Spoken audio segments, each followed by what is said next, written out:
Excuse me, कोण आहेस तू आणि तू हे का करतेस? मी ते थांब एक मिनिट.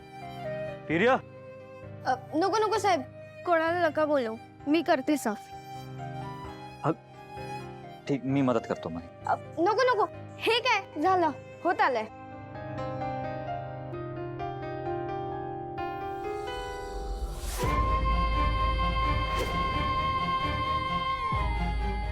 श्रद्धा,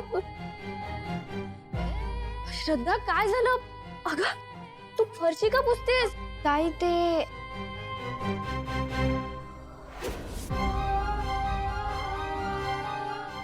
ह्यांनीच सांगितलं असणार ना तुला?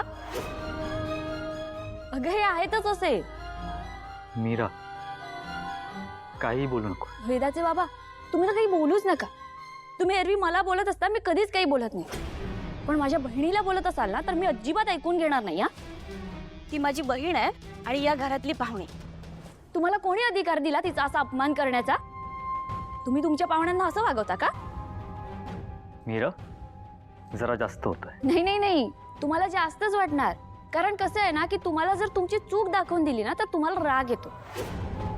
अगं ताई, पण त्यांनी मला काय? श्रद्धा, मला ना यांचं सगळंच माहिती आहे. अगं यांना ना फक्त समोरच्यावरती ओरडता येतं. मीरा, काय मूर्खपणा आहे हा?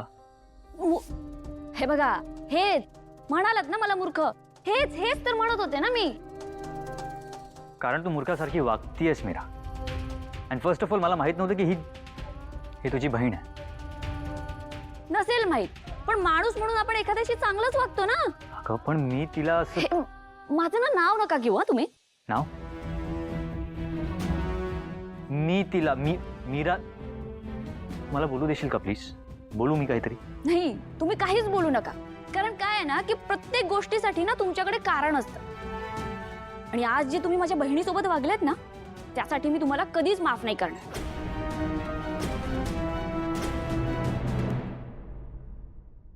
अगं ताई, तू जरा शांत हो.